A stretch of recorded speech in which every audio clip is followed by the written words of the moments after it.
We can go over the rest of like my list because I know we posted on the socials. Go check out the TikTok. I posted Marcos's on there. Yeah. So so my honorable mention was Good Will Hunting. Oh, great and movie. I go back to it over and over again, but like to your point where it's like it's got an amazing story, amazing cinematography, but that's like it's still kind of it's not quite there. If it was a top 10, it'd be there. Yeah. I would argue I'd put Good Will Hunting in my top 10. That's one where the story is a 10 out of 10. Yeah. Everything else doesn't hold up well enough. Yes. Now, the acting was great, I will say. Yeah. Every actor did fantastic. Yeah. But because it was just such a low budget one. It was just low budget. The cinematography could only get so good. I think one of my favorite the story was beautiful. One of my favorite speeches was Robin Williams' speech on the bench talking about like what is love, what is you know. And that's what did it. I think because there was nothing to lose. Yeah. You had Matt Damon and Ben Affleck who had nothing to lose. Right. And you Fresh had out Robin of Williams film agree to school, do it. He was actually people forget he was actually a good actor. Oh He yeah. was so comedic. Oh my You forget how gosh, serious he Right. could be.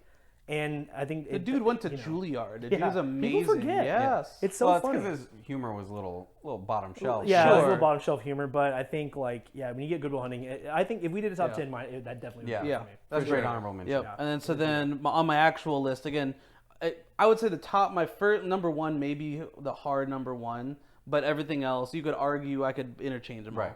Shawshank Redemption is probably Very good. like one up Shawshank's there. very good. Where It's a that's great movie. yeah, and then same thing where like the pacing of it is just so well done because and it's also one of the best adaptations of a short story that they made into a full length thing. Oh, yeah. And it just was so well done. Yeah, for sure. And then Lion King, like you pointed out before, it's like to me, it's like the story has any of the stories can be done, but it's just like to me, it's like it's one of the best animated films, but it's also you have such a stellar cast. First of all, the amount of star power in those kind of those kind of movies is just amazing. Well, I think too when you get the Lion King, you go, okay, it's how do you take a story that is so, I say one note, but very familiar, and you elevate it with like a James Earl Jones, or like the voice acting, like Jeremy Irons is Scar. Oh my gosh, it's one of the best because it's poetry. I mean, it's Shakespeare. I mean, that's what it is. And then just like the music, elevates it. And those directors for Disney,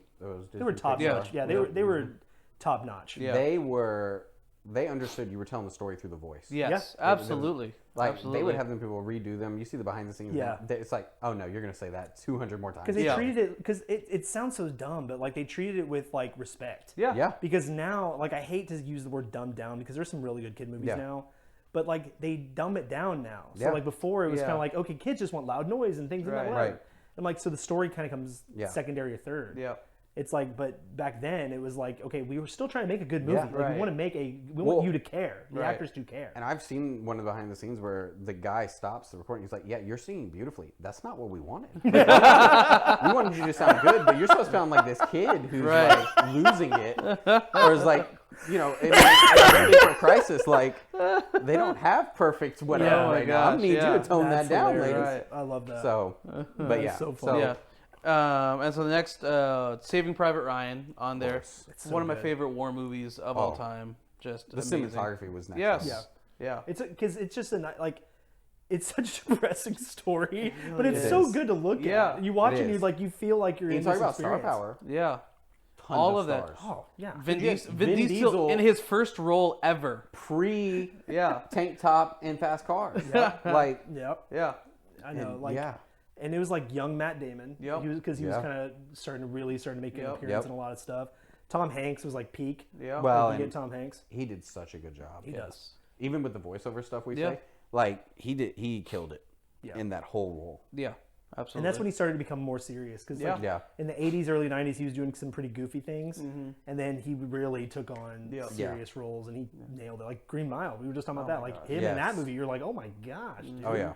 Like, Tom Hanks, what happened? Yep. Like, who hurt you in the early 90s? Right. Who hurt you?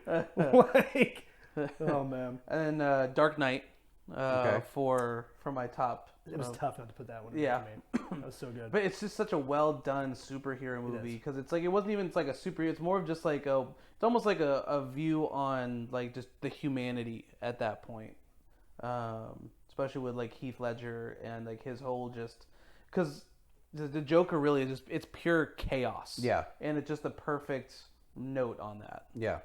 It's like indie, chaotic evil. Yeah, Through and then another Hans Zimmer. Oh, really? Yeah, Hans Zimmer soundtrack. Because I almost feel like we could skip Batman Begins for him and just go straight to the Dark Knight. Yeah. Because like again, Batman's barely in Batman Begins, which is you fine. you haven't seen Dark Knight, have you? No. Oh, y'all are gonna hate me.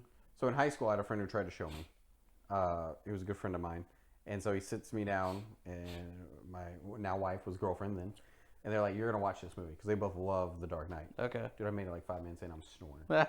So on the couch in my just snoring. Look, personal and they were growth. So mad. You made at it through all 3 Lord of the Rings movies. Yeah, I know. Yeah, you can make it through Dark Knight. I'd probably could. be more I thoroughly definitely could. entertained. Hey, I say you don't start a movie like that at 11 p.m. No, you that's absolutely the first do not. mistake. Yeah. That's like you started at 7 or 8 o'clock, exactly. and you read. That's your evening right there. Yes. Yeah, we're gonna treat it like a Comic-Con. But I would definitely, earlier in the day start that for movie sure. Yeah.